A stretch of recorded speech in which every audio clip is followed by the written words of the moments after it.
The second compost followed, but poorly balanced in terms of nitrogen and carbon, reported by our supervisor, Professor Derage.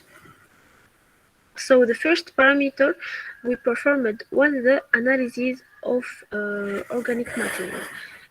We take 3 grams of each dry sample and was incinerated in a muffle furnace at 515 degrees for 6 hours. The obtained H's were weighed with a precision balance.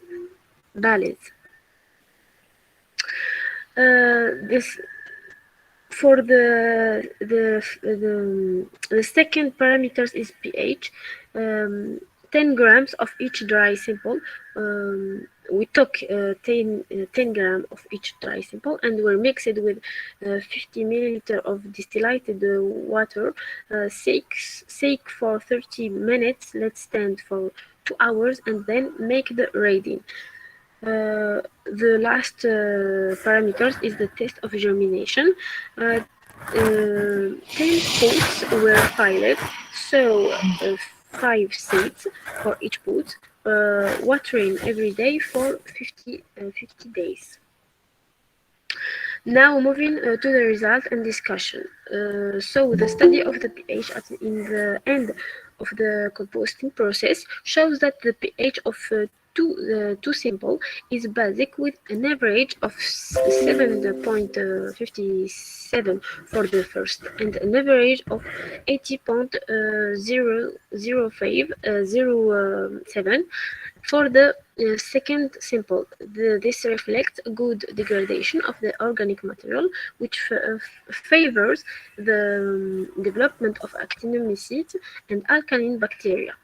For the content of organic material, the result obtained show that the sample of first compost is rich on organic material with a percentage of 47, while the sample of the second compost is poor in organic material with a percentage of 15.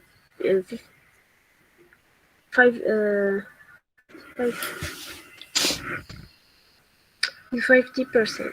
This difference is due to the composition of the waste contained in the two composts. The same remark for the content of organic carbon. The first sample richer than the second sample in organic carbon. This is explained by the direct relation of organic carbon and organic material. For the last analysis, is the germination test. We obtained a barley seed line of 20 centimeter for the first sample with a germination rate equal to 74%, while the barley seedling of the second sample are 80 centimeter with a germination rate equal to 64%, which means that a controlled compost is a viable and non-phytotoxic substrate, which is rich in organic material and carbon more than the controlled compost and followed in the right condition. So, as a conclusion, we can say that our contribution consisted in valorizing the bio-waste and the byproduct of the date palm tree with the coffee ground in order to have a quality compost. The composting of these materials was carried out in pairs. The key to succeed in composting is to respect the balance of the compost by integrating 50 to 70% of green material rich in nitrogen and 13 to 15% of brown material rich in carbon. The management of organic material, particularly compost, is a solution to ensure sustainable maintenance of soil fertility in cropping system either. And as a recommendation, we can say that we should compost to reduce our production of waste and to enrich our soil with organic material. All composting operation must follow biological, chemical, and physical parameters as well as an evaluation of maturity criteria. Replace all chemical fertilizers with natural compost from the decomposition of organic waste for a better crop yield, and make waste management a real economic sector that generates jobs and economies. That's it. So my presentation is finished. Thank you for your attention. Thank you so much for Bensi Said Zineb from Tizi Ouzou University for the nice presentation. So I ask the attendants if there are questions.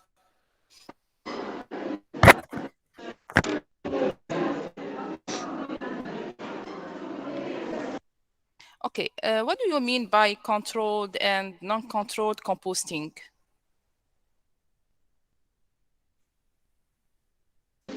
Hello.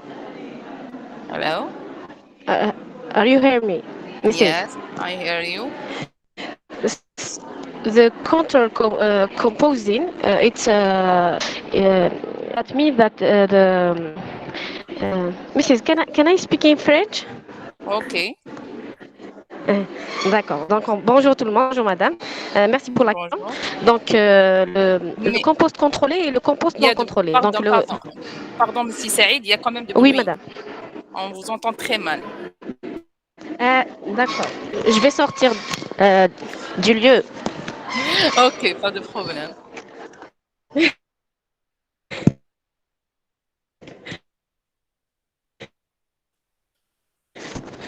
Est-ce que vous m'entendez bien? Oui, maintenant c'est beaucoup mieux. Merci. Ah.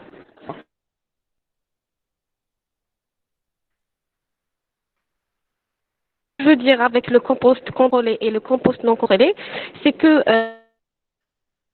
On vous entend très mal.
au sud et de récupérer quelques quantités de déchets. Exactement. Voilà, justement, parce que nous n'avons pas eu les moyens, entre guillemets, nous avons eu les moyens de parcourir au sud.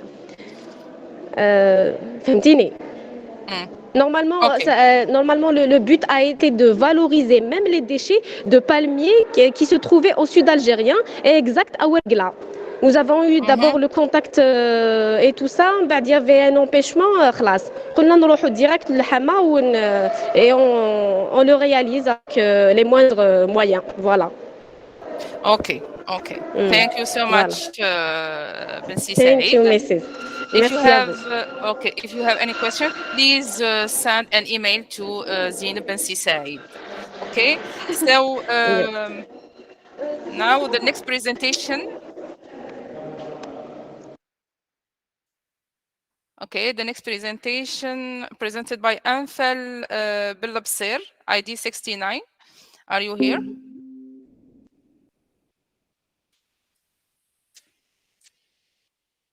Billabsir, no. Ismahan Zahira Kafi, are you here? Yes, you are here. Good. So I will share your presentation. ID 69. Hello everyone. I introduce myself. I'm Biotechnology, third year PhD student at the Higher National School of Biotechnology. Today, I'm going to present to you part of my optimize and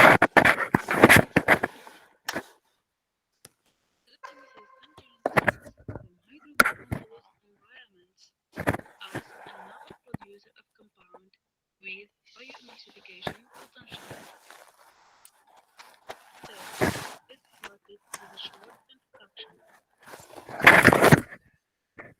Polyphony, which is widely utilized for economic and agronomic purposes, starting from minerals pollution, more precisely that due to the accumulation of petroleum products. So, in order to preserve and restore the environment, it's necessary to develop effective pollution control methods. The physical and chemical methods are applied in order to immobilize the hydrocarbon and destroy them. But most of these techniques are expensive and not respectful of the environment. A biotechnological approach can be considered. It uses the purifying power of microorganisms from the environment and has the advantage of being inexpensive and respectable. So, the goals of this work are: first, isolation and screening of actinobacteria producing biosurfactants, molecular identification of the most promoter isolate, then optimization using artificial intelligence modeling of biosurfactant production as a material and method. A sample of highly contaminated soil with hydrocarbon was taken in order to isolate actinobacteria strain. The isolated strain were screened for the production of biosurfactant on ESPNF medium using the chicken skin as a single carbon source. The work goes through a first step, which is the screening of the three strains based on the test for the demonstration of the production of biosurfactants, which are the oil displacement test, parafilm test, and emulsification index and surface tension. Subsequently, the four factors, which are substrate, pH, temperature, and time, that influence biosurfactant production, were screened using a two-level plaquette Bowman design with 16 experiments using Minitab version 17, while MATLAB version 8.4 was used to generate the neural network to model the effect of previously selected significant factors. Now, let's go to results and discussion. Among the three strains selected, only one, which is the 7SDS, showed its capacity for better production of biosurfactant. Molecular identification based on 16S DNA sequencing has shown that this strain has 100% homology to Streptococcus thanatogensis. The Pareto chart has shown that the factor which has an influence on the production of biosurfactant its time. The results of ANOVA are summarized in the table, and from this table we see that the value of Fisher 31.71 is greater than the critical value, which is 3, which means that the model is highly significant. For the learning algorithm of Leeuwenberg-Marquardt, the value of F-learning validation and test are 0.99, 1, and 1. This may indicate that the ANN is effective in modeling the relationship between factor of biosurfactant activity determined by measuring the surface tension. From this graph, we notice that the best reduction in surface tension is obtained with low level of substrate, low level of pH, high level of temperature, and low level of time. The genetic algorithm reached its optimum value after 100 generations. The ANN genetic algorithm model predicted a surface tension equal to 10 using 1% of substrate, a pH of 6, a temperature of 14, and after 4 days of incubation. As a conclusion and perspective, it's necessary to increase the number of parameters in the optimization to better understand the factors that influence the production of biosurfactant. Experimental validation of the value predicted by ANN, biosurfactant extraction and purification. Thank you for your listening. If you have any question, I am here to answer you. Thank you very much. Thank you for Biopsir for this presentation. Okay, okay. I will ask the same question. If you have any question?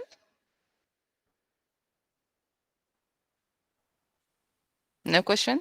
Okay, so I want to know, the skin of chicken is a carbon source or a nitrogen source?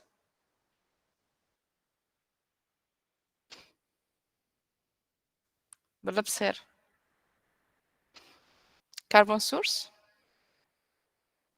Just a carbon source? I think the skin is rich in collagen.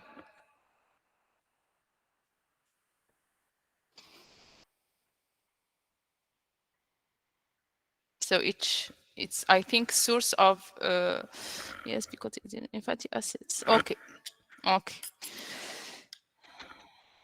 Donc I think a mixture. Okay. Thank you again for Anfal Biopsir for the question. So we have the last presentation of this session. Ismahan Zahira Kafi. Are you here?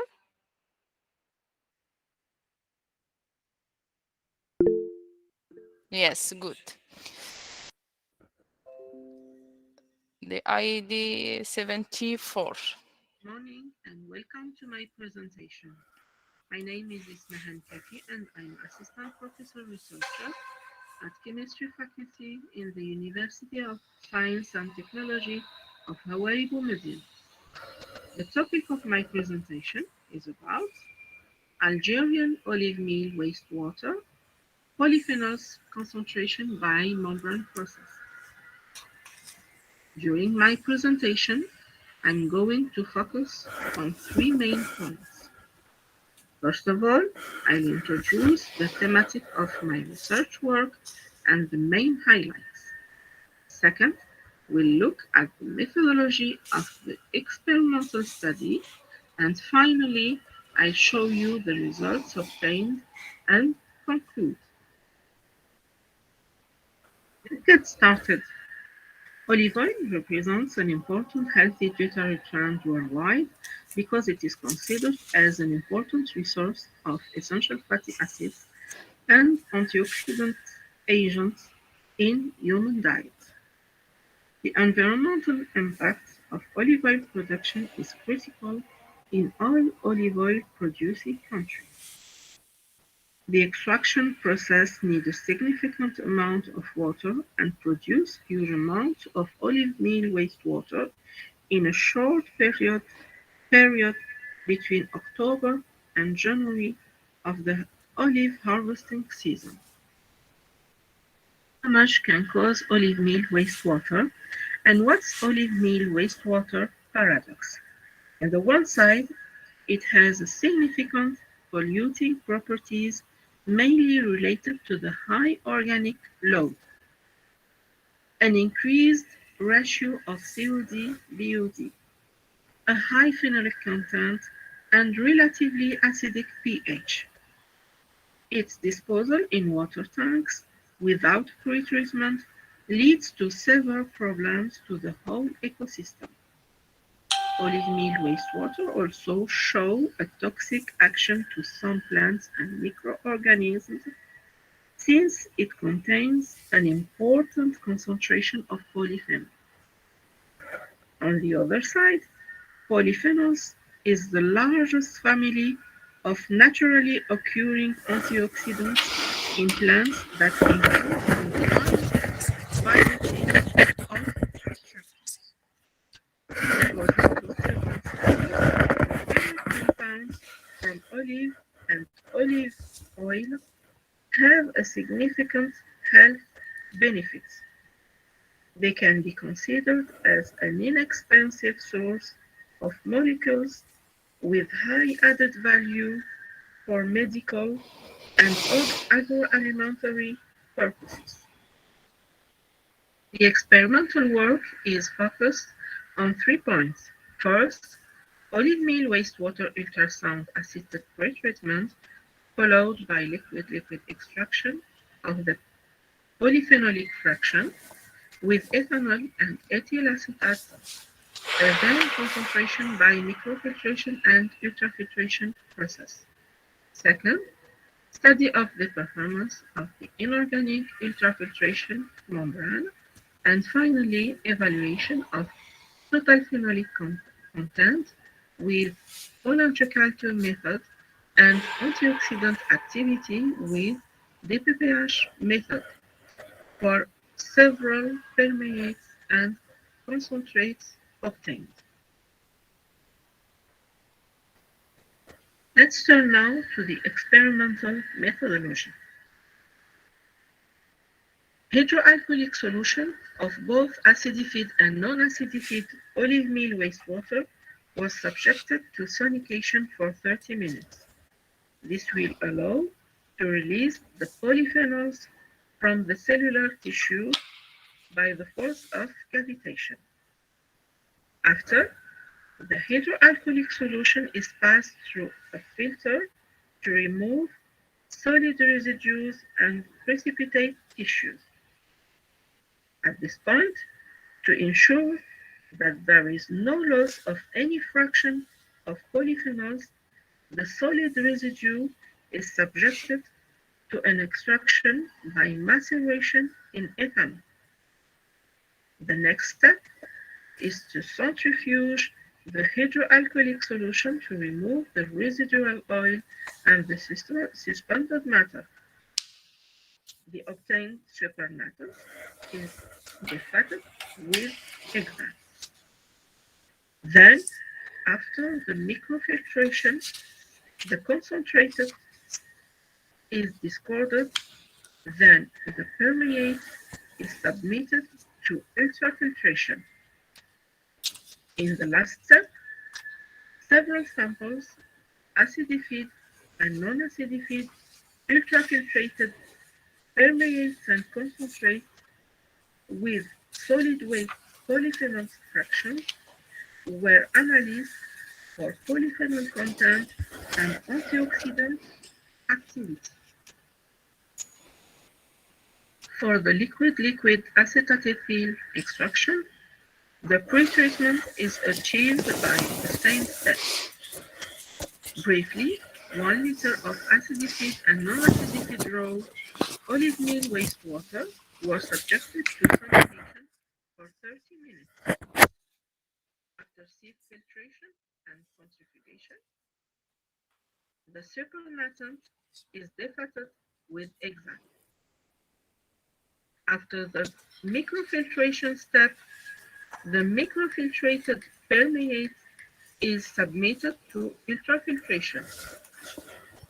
In the last step, several samples, acidified and non-acidified ultrafiltration, permeate, and concentrate were analyzed for polyphenol content and antioxidant activity.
The initial hydraulic permeability. Do you hear me? Now, do you hear me? Yes, it's okay. Okay, thank you.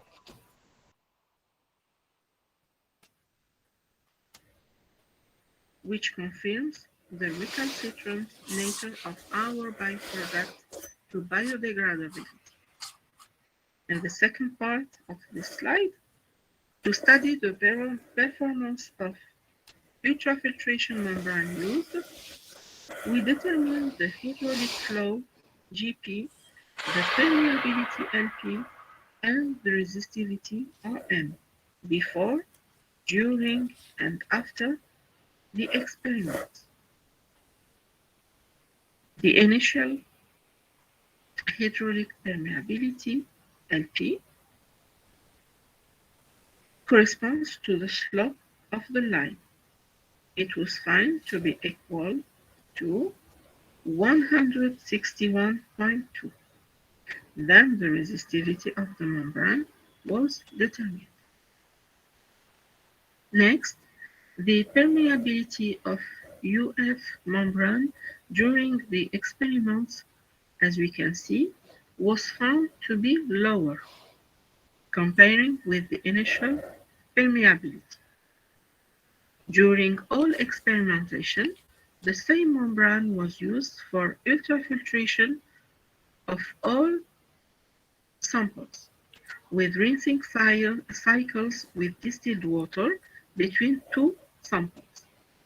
After the last use, the membrane was rinsed with distilled water, then the new permeability as well as the resistance of the membrane after use became 12.76 and 2.773 times 10 power 13, respectively. We can see that the membrane hydraulic permeability and the final resistance decreased by about 12 times compared to the initial one. Let me show you now the results obtained for the quantitative evaluation of polyphenolic content by full anticulture method. As we can see in the first histogram, acetate acidified permeate shows the higher content of polyphenols. It was about 2.672 grams per liter. In the second histogram, we can see that hydroalcoholic acidified permeate shows higher content of polyphenols. It was about 0.972 grams per liter. But the results obtained with acetate solvent are more than 2.5 higher than those obtained with hydroalcoholic solvent. Antioxidant activity is estimated by the half inhibitory concentration value. The lowest, EC50, is associated with a significant antioxidant activity. As we can see, EC50 of the standards ascorbic acid and alpha-tocopherol was about 7.5 micrograms per milliliter and 21.78 micrograms per milliliter, respectively. This result was followed by acetate acidified permeate, which was about 24.76 micrograms per milliliter. In the second histogram, we can see that the antioxidant activity of the hydroalcoholic samples showed a very high EC50 compared to the standard used. We can say that the solvent of extraction influenced the antioxidant ability of the extract, which confirms the result obtained in this study. So that brings me to the end of my presentation. The goal of this work was to investigate the recovery of the phenolic fraction from olive meal wastewater by membrane process. The performance of the inorganic ultrafiltration membrane was studied before, during, and after the experimentation. A decrease in the performance of the membrane was observed. To avoid this fouling phenomenon, the frequent membrane cleaning, and to increase polyphenolic compounds recovery, it's important to work with high sustained membrane flow and low operating pressure. The ethyl acetate acidified permeate showed the highest phenolic content and the lowest DC50 for the antioxidant activity. That confirms the influence of the solvent nature on the antioxidant ability to the extracts and the correlation between the phenolic content and antioxidant activity. Thank you very much for your attention. Thank you, Mrs. Kathy Ismahan Zahira, for the nice talk. So I ask all the participants if there are any questions or comments.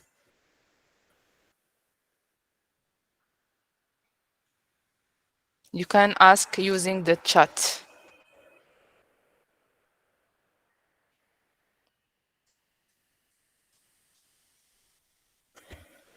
No question? Okay.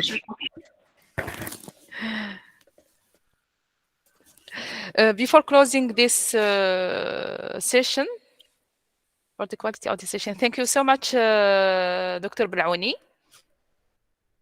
Thank you so much for this compliment. But before closing this session, I ask if, no, not this session, this. Haji Nawi is here? No, Hajira, sorry, Hajira Nawi. If you are here, please raise your hand. We have also Addouda Selmi. Addouda Selmi, no.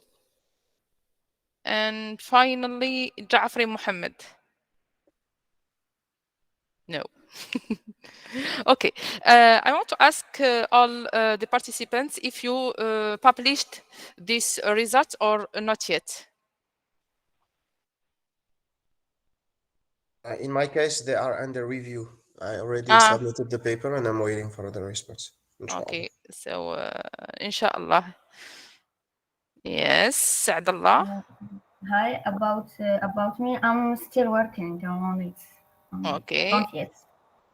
Okay, so I wish you all the best and a successful continuation in your work. So this session, I will close this session. So thank you so much for your participation, for your attendance, and thank you so much for sharing your results and experiments. So I inspire more ideas. Thank you so much for all. Yes, Dr. Najib Haj Ahmed Bilouni, we thank you also for your presence. So I was Dr. Malika Alili and Dr. Ben Zohra Najib with you. Thank you so much and hope you all the success and have a happy day, good day, a great day. Okay? Thank you. And I'm waiting for your feedback. So send me please an email after the conference. All the success. Okay, so we will take a break and we will come back to you on 10:30, room 7. Okay, thank you so much again and have a nice day.